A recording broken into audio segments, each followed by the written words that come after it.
लगभग 2250 वर्ष पुराना यह अभिलेख, कौन सी अभिलेख की बात कर रहे हैं? तो आप जो ये अभिलेख देख रहे हैं उस अभिलेख की हम बात कर रहे हैं। तो यह वर्तमान अफ़गानिस्तान के कंधार से प्राप्त हुआ है। यह अभिलेख अशोक नामक शासक के आदेश पर उत्कीर्ण करवाया गया है। उत्कीर्ण का मतलब होता है खुदवाया गया है। इस शासक के विषय में आप अध्याय 8 में पढ़ोगे, ये तो अलग मैटर है। जब हम कुछ लिखते हैं तब हम किसी लिपि का प्रयोग करते हैं। बिल्कुल, लिपि मतलब स्क्रिप्ट का प्रयोग करते हैं। जैसे आपने इंग्लिश लिखा तो आपने रोमन स्क्रिप्ट का प्रयोग किया, अगर आपने हिंदी लिखा तो आपने देवनागरी स्क्रिप्ट का प्रयोग किया। उसी तरीके से ये एक स्क्रिप्ट से लिखी हुई एक भाषा जो है यहाँ पर है।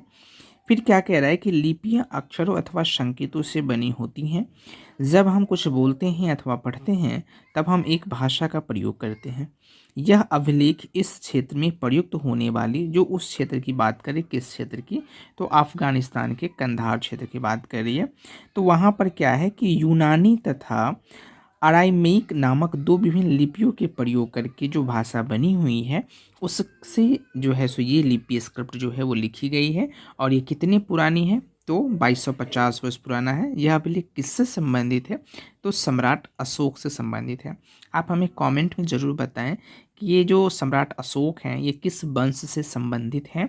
तत्पश्चात मुझे एक क्वेश्चन का जवाब और दीजिए कि आप ये मुझे बताइए कि कठोर सतह पर लेख लिखवाने के क्या लाभ होते थे और ऐसे करवाने में क्या क्या कठिनाइयाँ का सामना करना पड़ता था।